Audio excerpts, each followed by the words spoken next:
আজকে দুপুরে আমি কিছুই রান্না করিনি, ননদের বাসা থেকে পাঠানো খাবার দিয়ে আমরা দুজনে একসাথে লাঞ্চ সেরে নিলাম। Hi everyone, this is Shanta, welcome to my another blog video Shanta lifestyle. আজ সকালে ভাবছি ভাত খাবো না, চা আর পাউরুটি খাবো। প্রথমে চাটা করছি, তারপরে পাউরুটিগুলো ছেঁকে নিব। আমি আবার ডিম দিয়ে যে পাউরুটি ভাজে ওইভাবে খেতে পারি না, আমার একটু অ্যাসিডিটির প্রবলেম। আর সকালবেলা তেলের খাবার না খাওয়াই ভালো, তেলের খাবার খেলে অ্যাসিডিটির প্রবলেম আরো বেশি। আবার অনেকে তো আছে প্রতিদিন সকালে পরোটা ভাজি এসব খায়, বাট তাদের কোনো অ্যাসিডিটির প্রবলেম করে। আমার কাছে পাউরুটি এভাবে ছেঁকে খেলে বেশি ভালো লাগে। একটু ছেঁকে নিলে পাউরুটিটা আর নরম থাকে না, একটু টোস্টের মতো হালকা শক্ত হয়। আমার প্রবলেমের কারণে আমি সবসময় ভাতই খাই, বাট মাঝে মাঝে একটু নাস্তা করি। যখন ভাত খেতে একদমই ইচ্ছে করে না, শুধুমাত্র তখনই নাস্তা খাই। ছোটবেলা থেকে যে যে খাবার খেতে অভ্যস্ত, সেই খাবার খেলে তার কোনো প্রবলেম হয় না। যেমন আমি ছোটবেলা থেকে ভাত খাওয়াতেই অভ্যস্ত। লাঞ্চে রান্না করার কোনো প্যারা নাই, ফ্রিজে কিছু খাবার আছে, এগুলো আমার ননদের বাসা থেকে পাঠিয়েছে আরো অনেক দিন আগে। আপনাদের ভাই একটু অসুস্থ ছিল, তাই খাবারগুলো আমি ফ্রিজে রেখে দিয়েছি, কারণ ওকে ছাড়া তো আর আমি খাবো না। আর ও তখন খেতে চাইছিল না, তাই ভাবছি যে ফ্রিজে রেখে দিই। ও যখন সুস্থ হবে তখন নামিয়ে গরম করে খাবো, বাট ফ্রিজে তো অনেকদিন খাবার রাখলে সেই খাবার খেতে আমার একদমই ভালো লাগে না। এখানে ছিল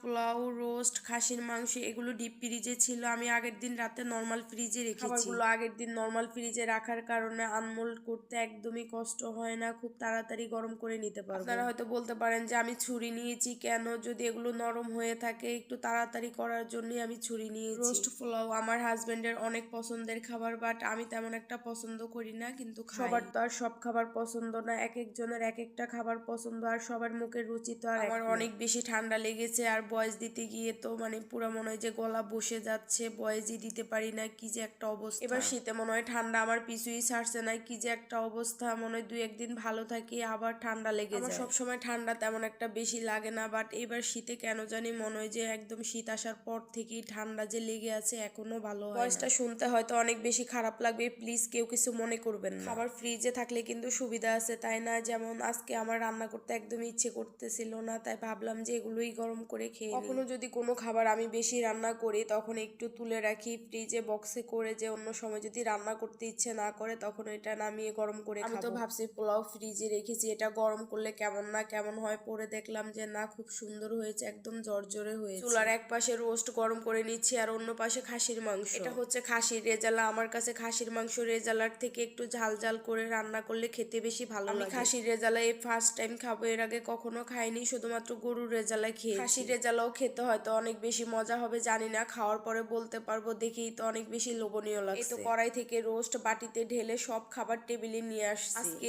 প্রথম আমি আমার হাজবেন্ড একসাথে ভিডিওর সামনে এসেছি, আমি আমার হাজবেন্ডকে একটু খাইয়ে দিচ্ছি, ও আবার ক্যামেরার সামনে খেতে একটু লজ্জা পাচ্ছে। রোস্ট খেতে অনেক বেশি মজার হয়েছে, একটু ঝাল ঝাল ছিল, এই কারণে বেশি ভালো লেগেছে খেতে। আর ঝাল যে কোনো খাবার তো আমার এমনিতেই বেশি পছন্দ। মিষ্টি রোস্টও খেতে আমার অনেক বেশি ভালো লাগে, যখন যেটা মুখে ভালো লাগে সেটাই বলি। কখনো ঝালটা খেতে ভালো লাগে, আবার কখনো মিষ্টি। রোস্ট দিয়ে খাওয়া শেষ করে এরপরে নিলাম খাসির মাংস দিয়ে, আর খাসির রেজালাটাও খেতে অনেক বেশি মজার হয়েছে। প্রথমবার খাসির রেজালা খেয়েছি, এতো খেতে অনেক বেশি মজার হয়েছে। আমার ভিডিওটি যদি আপনাদের ভালো লেগে থাকে অবশ্যই লাইক, কমেন্ট, শেয়ার করতে ভুলবেন না। দেখা হবে পরবর্তী কোনো ভিডিওতে। Tata and take care.